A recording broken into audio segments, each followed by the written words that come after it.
In this tutorial, we are going to look at how to use our selection tools and our lasso tools. So I have found this picture of Totoro, and maybe I want to edit Totoro into a different background. So I want to cut out the white background that he is currently on. So I'm going to put my picture in Photoshop, and now I want to trace around the edge of him. So you have a few selection tools up here. You can click and hold to find these different selections. Maybe you just want to select a perfect circle. Right now I want to specifically cut out his shape, so I'm going to press Command D to deselect. And right underneath your selection tools are your lasso tools, which are a different type of selection tools. You have your lasso tool, your polygonal lasso tool, and your magnetic lasso tool. So your regular lasso tool, you can just click and hold, and you can trace around a shape. So this might be used for more simple shapes because you have to have a really steady hand. You can make any shape that you want, and it will select that. You can move that around. That's not what I want, so I'm going to press Command Z to undo and Command D to deselect. Your polygonal lasso tool, I'm going to zoom in a little bit with my zoom tool, makes straight lines to select. So you just click once, click again, and it makes these straight lines.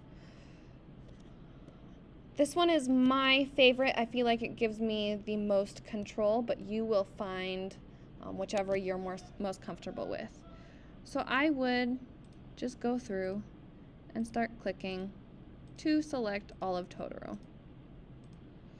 Now if I click out here accidentally, oops, and I mess up some points, I can just press delete to go back, and then I can go get that where I want it. Now, this is going to take some time. If I want to save some time, there is also a magnetic lasso tool. This recognizes the difference between two colors. So I can click once on the edge of this, and it will find the edge of that color automatically for me as I move my mouse. If it's having trouble with seeing there, it kind of missed some space, or if you mess up, you can still press delete. And you can add some extra clicks to help it along in some of those really tiny spaces, just like your polygonal lasso tool. Especially on some of these corners, I would add maybe an extra click.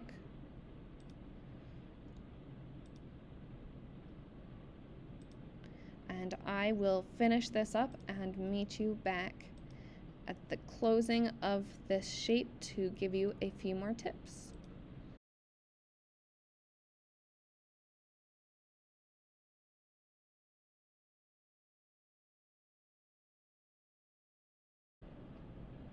So once we get to the very beginning again, we're going to come to our very first point and click again, and it's going to select our object. Now that we have Totoro selected, I want to cut out the white background.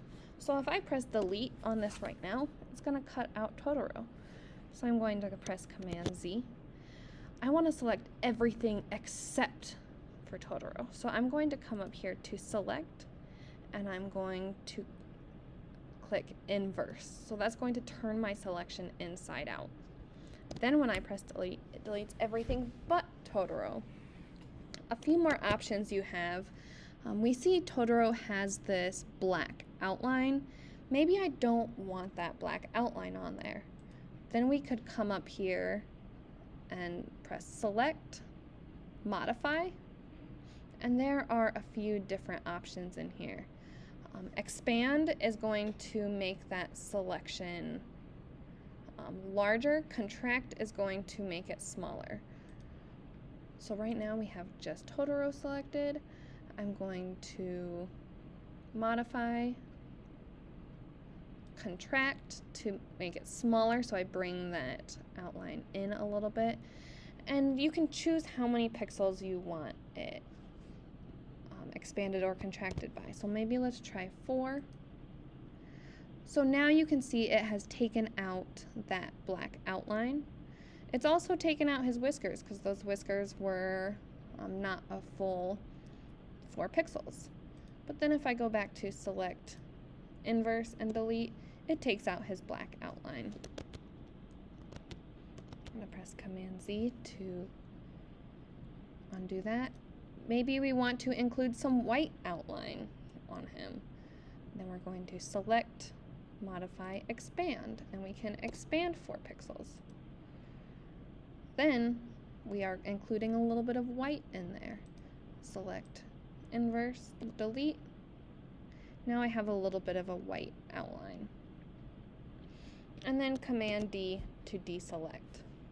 So this checkered pattern means there is nothing in there. So when we file, save as, save on your computer as a PNG is fine, a TIFF is fine.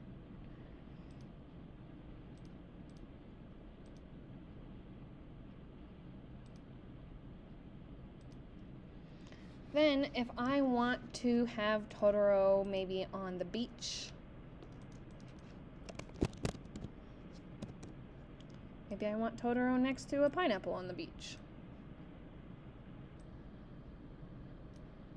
Make a new project. Then when I file, place embedded. The reason I want embedded instead of linked is because embedded puts that picture in my Photoshop, then it is not linked to that file I have on my computer.